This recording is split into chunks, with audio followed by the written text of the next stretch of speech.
Hello and good welcome to another episode of Unpacked. I guess this time it really is unpacked since it's already out of the packaging. I digress. Shout out to Samsung for the loaner unit. It's been a super interesting week spent with the phone. This is the Samsung Galaxy S5.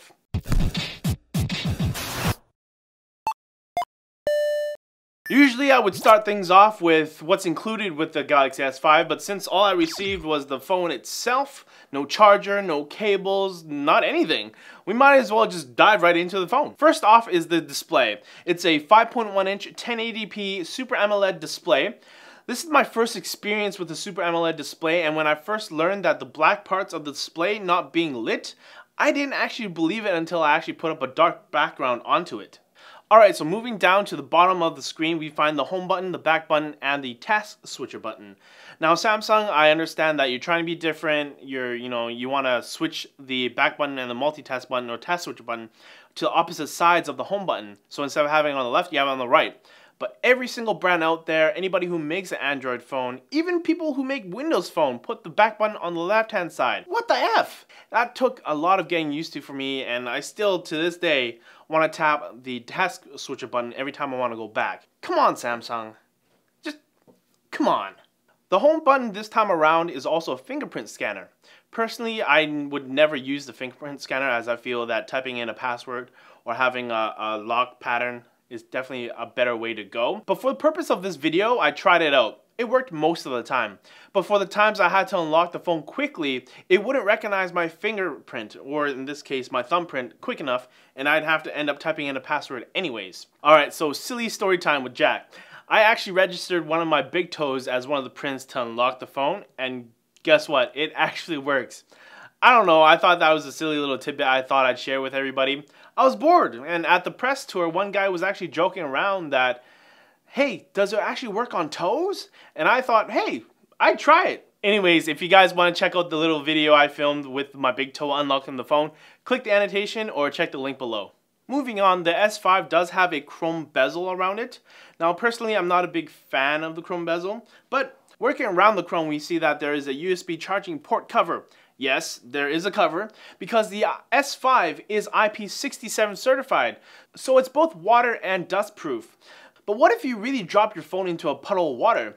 Well, the cover of the S5 actually has a small grommet that runs along the side of the panel here, around all the important parts of the phone, so that if water really was to seep in, have confidence that your S5 is fully protected. Speaking of important parts of your phone, the phone now has a upgraded 2800 mAh battery compared to 2600 mAh from the S4. You can also find the SIM card tray and the micro SD slot for expandable storage. Yay! Expandable storage! Alright, so that leads me to how long I was able to push the Galaxy S5. Now, I got about a day and a half of more than normal usage that includes watching videos, playing games, listening to music. But there is a new feature called Ultra Power Saving Mode, or UPS mode for short. Now, if you have been following me on Twitter, you would have seen me activate UPS mode. Basically, if you find yourself in a situation where you don't have access to electricity to recharge your S5, simply turn on UPS mode and the phone actually gets put into a mode where it will last up to 24 hours on standby use at 10% battery life. Let me say that again, that's 24 hours on 10% battery life. Now, I was actually able to get 27 hours, but obviously your mileage may vary. Now, some of you might be asking, well, if it lasts that long, Jack, why don't we all use it in UPS mode all of the time? Well, that's because UPS mode actually changes everything on the screen into a sort of simple grayscale color scheme. And it only lets you have access to only a few select apps and turns off everything else that's not essential, like Wi-Fi and Bluetooth. So if you want to be watching YouTube videos and listening to music, UPS mode probably isn't the best sort of solution for you. Alright, so camera. I'm not a professional photo taker by any stretch of the imagination, but I did find myself taking pictures a lot faster with the S5 and its 16 megapixel camera.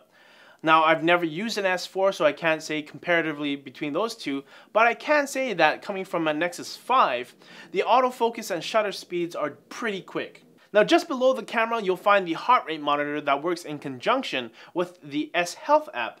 Now, S Health has features like an activity log or exercise log where it charts your performance for certain activities like jogs, and even uses GPS data to log the area where you actually took your jog. Now, the Touchwiz Experience.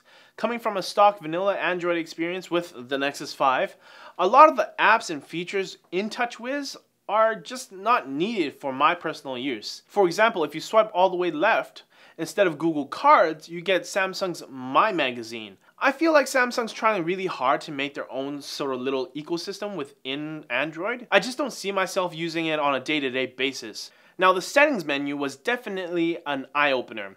I can see why Samsung decided to add all these other settings, but their way of executing it by pre-organizing and dividing the settings into their own little subcategories really confused the crap out of me, and it's still taking me time to get used to it. So in terms of overall performance, like snappiness of apps opening and closing or speeds of web pages loading, I feel like where smartphones are right now, it's really hard to differentiate the phone to another for just their performance. I was actually comparing game load times for Worms Armageddon, and it seems like my Nexus 5 and the S5 both loaded the game quickly enough without me complaining that, oh, the Nexus 5 is slower, or oh, the S5 is slower.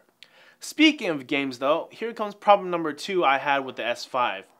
The soft keys, for whatever reason, are too sensitive. And what I mean is when I'm holding the phone in landscape, my palms sometimes are nowhere near the soft keys, but the task switcher or the back button key will activate anyways.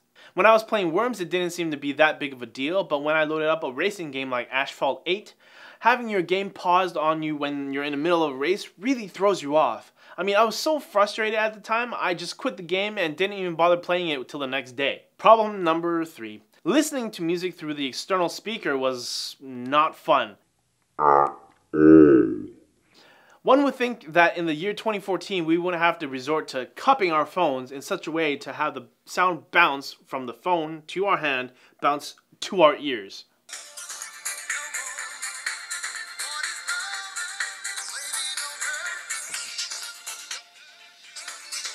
Now, would I switch my Nexus 5 for the S5? The short answer, no. I know I've always complained about the Nexus not having expandable storage, but the GS5 having expandable storage isn't enough to win me over personally. For me, the S5 isn't a phone I would buy, just because of the user interface, the reversed Android soft keys, the chrome bezel, and the weirdly placed speaker. For people who already own an older Samsung Android device, you might be definitely interested in wanting to check this out. Overall, the Galaxy S5 is a great phone. You've got the gorgeous screen, the upgrade battery, the 16 megapixel camera, IP67 certification, and of course, expandable storage. But for now, I'm just going to stick to my Nexus 5 until something else comes along. Leave a comment down below and let me know what are the top 2 features on a phone that you look for when upgrading or buying a new device. If you've stuck with this video all the way to this point, thank you for checking out my very first sort of phone overview / review video. Don't forget to like, subscribe, and share the video, and we'll see you later.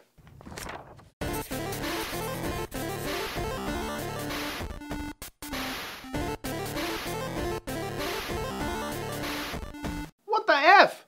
Even Windows phones, which most people don't use, have the back button on the left-hand side. Yeah, Windows phones!